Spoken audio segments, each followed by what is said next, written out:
DGP ഓഫീസിനു മുന്നിൽ സമരത്തിനെത്തിയ മഹിജയെ വലിച്ചിഴച്ച് arrest ചെയ്ത നടപടി അപലപനീയമെന്നായിരുന്നു മലപ്പുറത്തെത്തിയ പ്രതിപക്ഷ നേതാവ് രമേശ് ചെന്നിത്തലയുടെ പ്രതികരണം. ഈ 10 മാസം മുമ്പ് ഇതേ പോലീസായിരുന്നു ഇവിടെ ഉണ്ടായിരുന്നത്.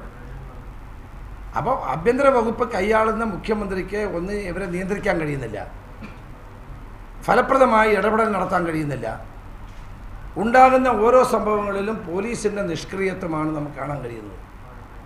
അപ്പം മുഖ്യമന്ത്രി ഒരു ആഭ്യന്തര വകുപ്പിൻ്റെ ചുമതലക്കാരൻ എന്നുള്ള നിലയിൽ ഒരു പരാജയമാണ് എന്ന് നമുക്ക് ഓരോ ദിവസത്തെ സംഭവങ്ങൾ തെളിയിക്കുകയാണ്. മഹിജയുടെ അറസ്റ്റ് രാഷ്ട്രീയ വിവാദമായി മാറിയതോടെ തെരഞ്ഞെടുപ്പ് പ്രചരണം തൽക്കാലത്തേക്ക് നിർത്തി രമേശ് ചെന്നിത്തല തിരുവനന്തപുരത്തേക്ക് പുറപ്പെട്ടു. പോലീസിന് വീഴ്ച പറ്റിയോ എന്ന് പരിശോധിക്കുമെന്നായിരുന്നു മലപ്പുറം പ്രസ് ക്ലബിന്റെ മീറ്റ് ദ പ്രസ് പരിപാടിയിൽ പങ്കെടുത്ത കോടിയേരി ബാലകൃഷ്ണന്റെ പ്രതികരണം. റിമൂവ് ചെയ്യാൻ ശ്രമിക്കുന്നതിനിടയിലുണ്ടായ പ്രശ്നങ്ങളാണ് ഇപ്പോൾ ചർച്ചാ വിഷയമാക്കി മാറിയിട്ടുള്ളത്. ആ കാര്യത്തിൽ പോലീസ് നടത്തിയിട്ടുള്ള നടപടിയിൽ എന്തെങ്കിലും വീഴ്ച സംഭവിച്ചിട്ടുണ്ടോ എന്ന കാര്യം ഗവൺമെന്റ് പ്രത്യേകം പരിശോധിക്കേണ്ടതാണ്. KSU നേതാക്കൾ മലപ്പുറം SP ഓഫീസിലേക്ക് നടത്തിയ മാർച്ചിൽ സംഘർഷമുണ്ടായി. പോലീസിന്റെ ലാത്തിയടിയിൽ PC വിശ്വനാഥ് MLA അടക്കമുള്ളവർക്ക് പരിക്കേറ്റു.